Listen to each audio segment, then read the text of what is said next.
Assalamualaikum warahmatullahi wabarakatuh. Halo, pada video kali ini saya akan menerangkan mengenai perhitungan RWL. Apa itu RWL dan untuk apa itu digunakan?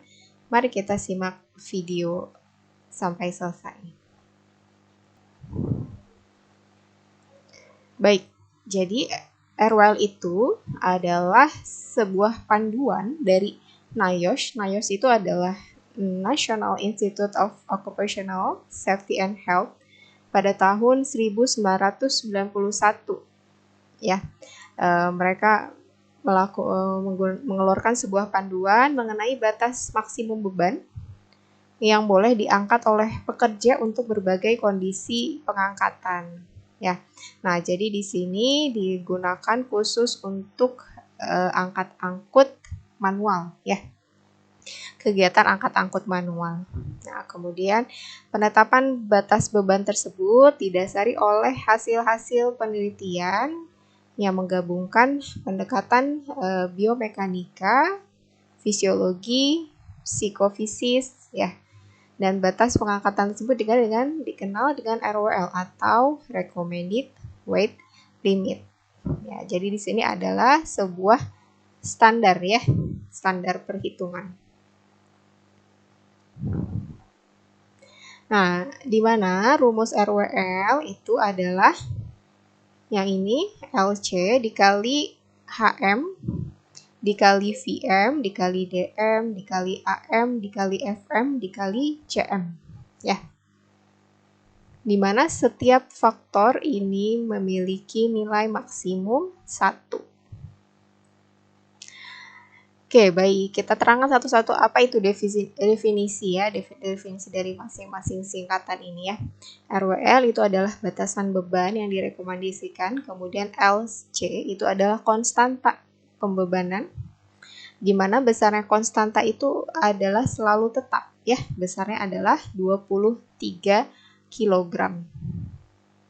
Kemudian HM adalah faktor pengalih horizontal atau horizontal multiplier. Kemudian VM adalah faktor pengalih vertikal atau vertical multiplier. DM adalah faktor perpindahan, distance multiplier. Kemudian AM itu adalah faktor pengalih asimetrik, asymmetric multiplier. Kemudian FM adalah faktor pengalih frekuensi, frekuensi multiplier. Dan CM adalah faktor pengalih pegangan atau coupling multiplier. Nah, bentuk angkat-angkut manual adalah seperti ini, ya. Jadi mengangkat sebuah benda di mana dari posisi awal ke posisi akhir. Nah, jadi yang kita hitung adalah satu kesatuan antara posisi awal dan posisi akhirnya. Begitu. Nah, ini acuan posisinya. Nah, di sini ini posisi awal, kemudian ini untuk posisi akhir, di mana horizontal itu adalah jarak dari titik tengah tubuh, ya. Nah, ini titik tengah tubuh. Kalau dia kakinya berada kaki kanan di depan, kaki kiri di belakang, maka titik tengah tubuh berada di antara sini, ya.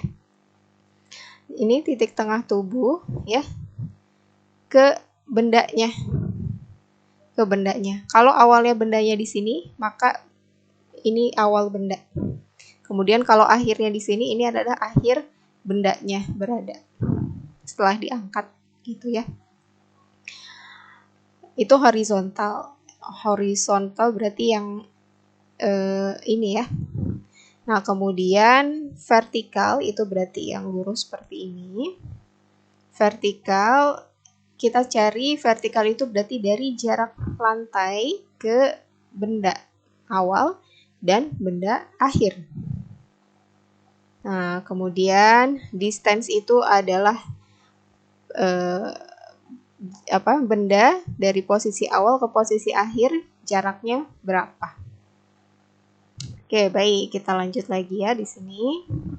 Oke, untuk mencari pengalih horizontal atau horizontal multiplier ya, singkatnya HM, ini rumus umumnya adalah 25 per H. H itu adalah jarak yang didapat dari sini ya. Kalau misalnya dia H-nya H awal, berarti dari titik tengah tubuh sampai ke titik tengah benda, titik pusat tengah benda. Ini H awal. Begitupun juga dengan H akhir ya. Dari titik tengah tubuh sampai ke titik tengah bendanya. Itu H.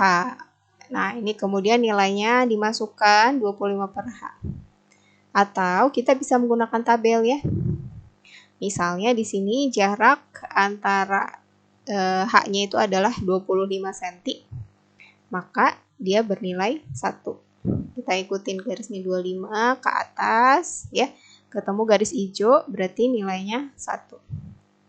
Atau misalnya jaraknya adalah 40 cm ya, kita tarik garis ke atas, ketemu garis hijau, kita lihat ke kanan ya, tarik ke kanan. Nah, ini besarnya adalah sekitar 0,6. Ya. Karena dia nilainya tidak bisa pasti. Nah, coba dipastikan dengan menggunakan rumus. Begitu. Nah, lalu ini adalah faktor pengalih vertikal, di mana besarnya itu adalah rumusnya V dikurang 75. Nah, ini merupakan tanda mutlak ya. Jadi, kalau dia didapat hasil negatif karena ada tanda mutlak, jadi hasilnya adalah positif. Kemudian dikali 0,003. Kemudian 1 dikurang perhitungannya yang ini.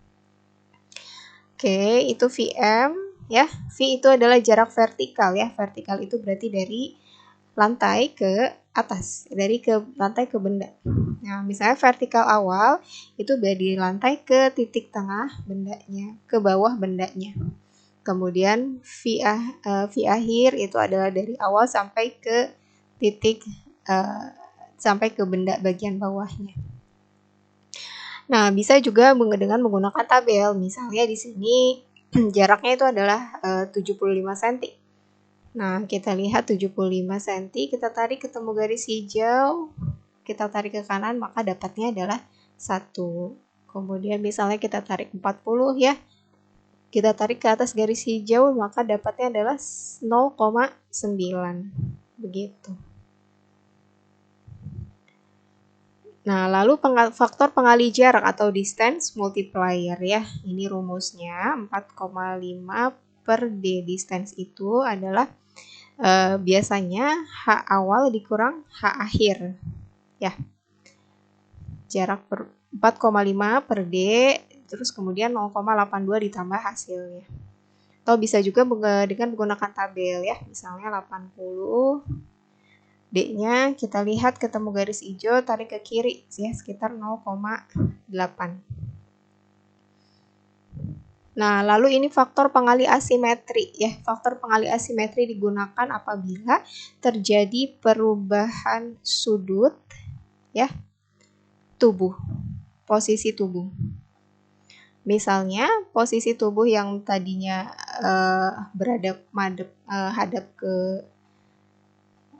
hadap ke lurus ke depan. Nah, ini kemudian berputar punggungnya.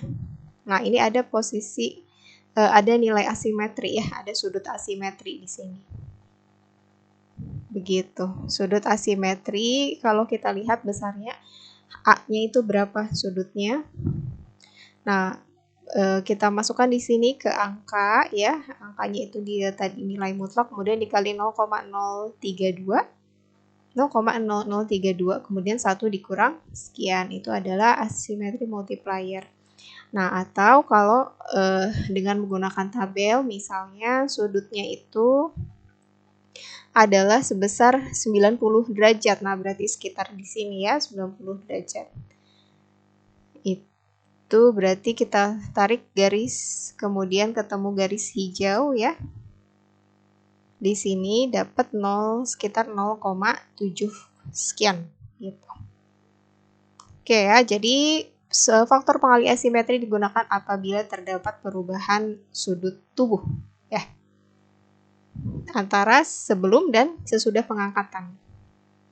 posisi awal dan posisi akhirnya. Oke, baik. Nah, di sini ada faktor pengali frekuensi ya. Jadi kita harus tahu ya berapa lama pengangkatan dalam satu hari ya dalam melakukan pekerjaan tersebut. Nah, kita menggunakan acuan ya V ya, V awalnya kurang dari 75 atau lebih besar sama dengan 75. Lalu kita juga punya acuan ya. Pengangkatannya kurang dari 1 jam atau kurang dari 2 jam atau kurang dari 8 jam.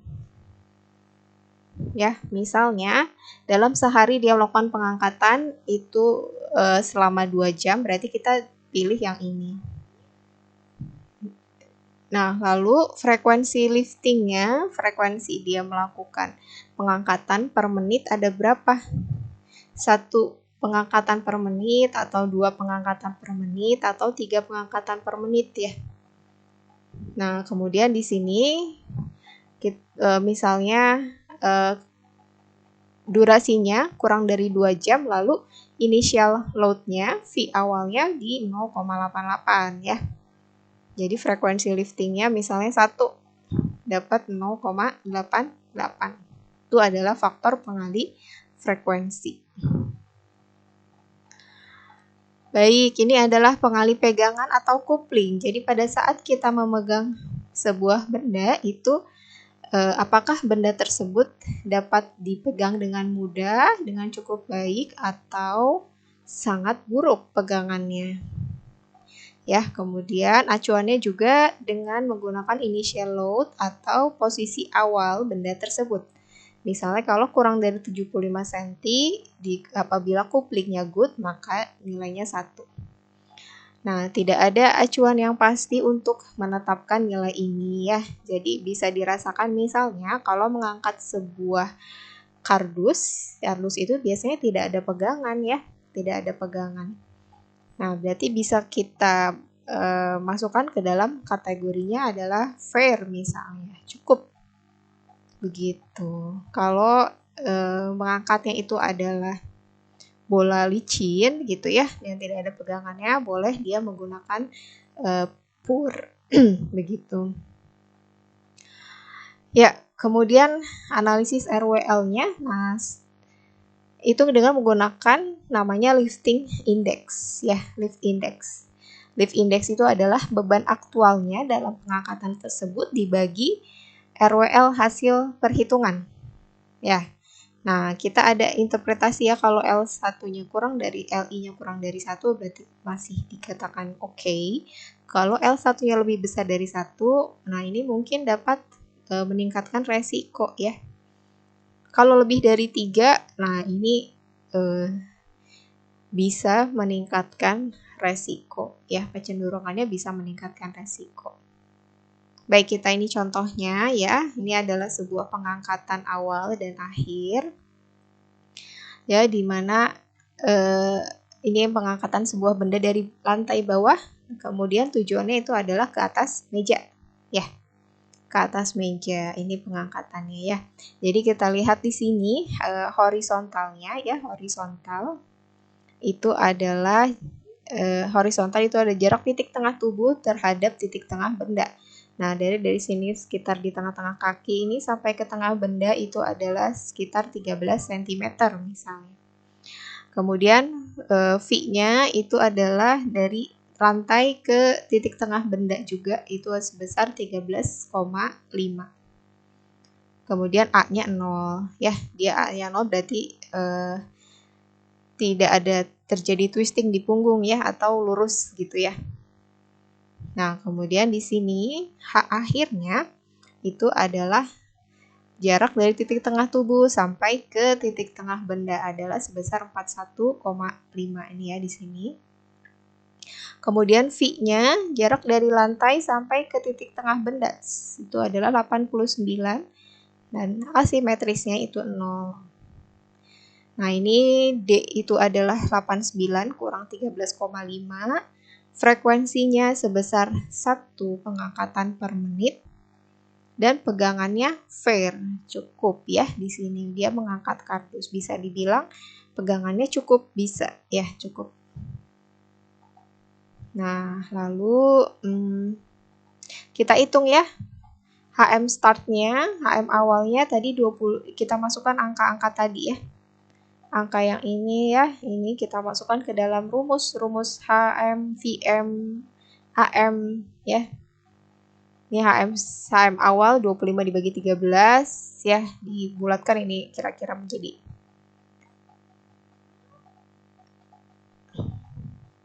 sekitar 0, ya harusnya ya.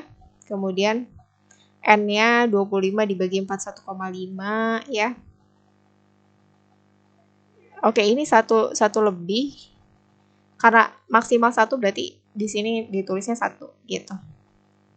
Ini 0,6, kemudian vertikal ya, vertikalnya 13,5 dikurang 75, hasilnya dikali 0,03, 1 dikurang hasilnya ini dapat 0,82 sama 0,96. Kemudian ini distance-nya kita masukkan ke rumusnya. Kemudian di sini adalah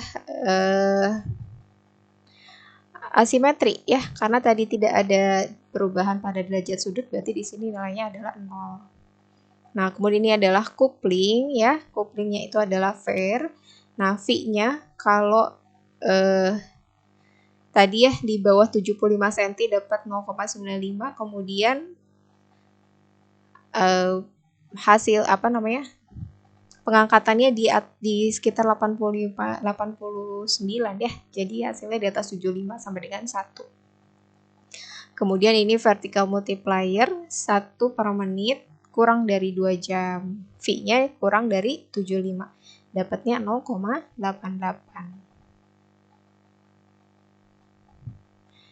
Nah, kita masukkan semuanya di rumus RWL ya. LC dikali HM dikali VM dikali DM ya, dikali AM dikali coupling ya, dikali frekuensi. Jadi dapatnya 13,87 kg. Kemudian RWL akhirnya kita masukkan semua nilai-nilainya, dapat 10,26. Ya. Kemudian jika berat beban aktual yang diangkat adalah 22,68 ya. Jadi LI-nya berapa? LI-nya adalah beban aktual dibagi RWL. RWL-nya tadi kita lihat mana yang paling kecil, itu adalah 10,26. Jadi 2,21. Apa kesimpulannya? Kesimpulannya adalah nilai lifting index-nya mungkin bisa meningkatkan resiko. Ya. Pengangkatan tersebut mungkin bisa menghasilkan resiko, meningkatkan resiko. Oke, baik, itu adalah perhitungan RWL dan lifting index. Oke.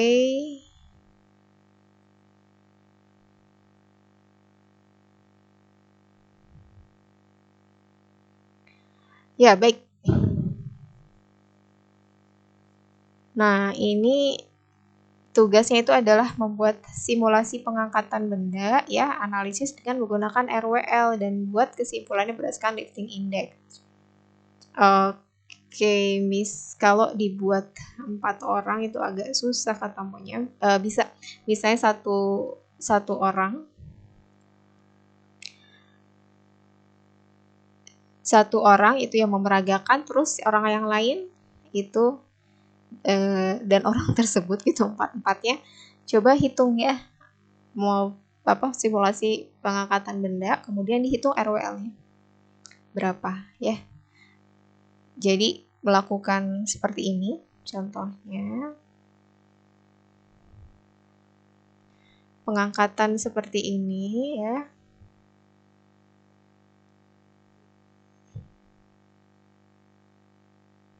Nah, ini misalnya dari bawah terus sampai ke meja gitu kan, atau dari mejanya bisa beda-beda kan ya, maksudnya setiap kelompok bisa beda-beda. Ya boleh nanti misalnya nggak dari lantai atau dari ada kursi di sini ya, terus nanti tujuannya di rak, boleh kayak gitu. Pokoknya melakukan pengangkatan ya, simulasi pengangkatan. Lalu hitung RWL-nya. Oke, baik. Cukup sekian mengenai RWL dan lifting index. Apabila ada pertanyaan, boleh langsung ditanyakan di saya melalui WhatsApp group. Cukup sekian materi RWL kali ini. Terima kasih. Assalamualaikum warahmatullahi wabarakatuh.